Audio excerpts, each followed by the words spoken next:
Tassili N Ajjer. Located in a strange lunar landscape of great geological interest, this site has one of the most important groupings of prehistoric cave art in the world. More than 15,000 drawings and engravings record the climatic changes, the animal migrations, and the evolution of human life on the edge of the Sahara from 6000 BC to one of the first centuries of the present era.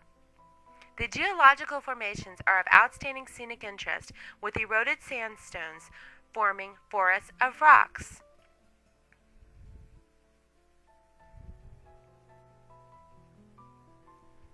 Because of the altitude and water-holding properties of the sandstone in this area, the vegetation is so much richer than the surrounding desert. It includes a very scattered woodland of endangered endemic species, Saharan cypress and the Saharan myrtle, in the eastern half of the range. This particular range is noted for its prehistoric rock paintings and other ancient archaeological sites dating from the Neolithic period, when the climate was much moister with the savanna rather than the desert.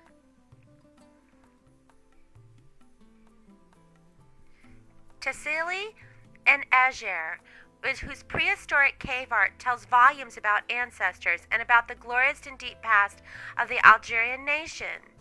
Tassili N Ajjer tells the world of Algeria's cultural greatness, a height to which everyone hopes that it will return. The paintings date back to more than 6,000 years before the birth of Christ, and they depict the ecological truth of the prosperous living in most remarkable form. Being that it is in Africa, Algeria has been populated for longer than most of the rest of the world. There is evidence of people living there as far back as 200,000 BC, and cave paintings depict a fairly vibrant Neolithic culture living there around 6,000 BC, when the climate of the Sahara was very different and filled with lots of large, tasty herbivores that made for good eating and easy hunting. Eventually, the various people who lived in the area formed the people now known as the Berbers, who spent most of their time moving from one area to the other. The cave paintings were actually discovered by a French soldier in 1933. He was hiking along the Wadi Cliffs and found strange figures engraved in the stones: elephants, rhinoceros, giraffes, and side-by-side human figures.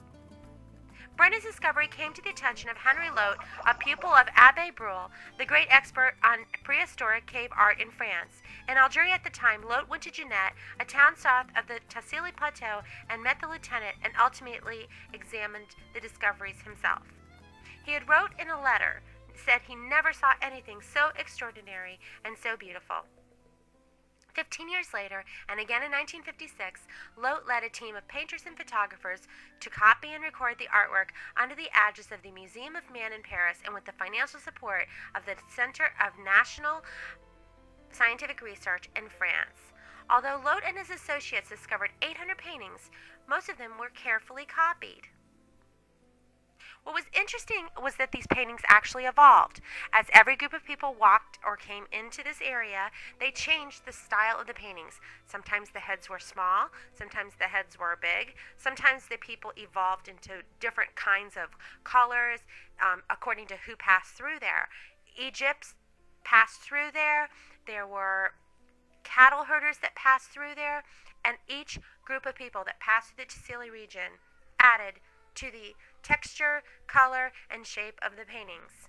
This is Kathleen Woolrich of Little Book of Rye. If you're interested in information on Algeria, you can reach me at KWOOLR@AOL.com or see my website at www.lulu.com/KWOOLR. This is Kathleen Woolrich of Little Book of Rye talking about the Tassilli paintings. Thank you.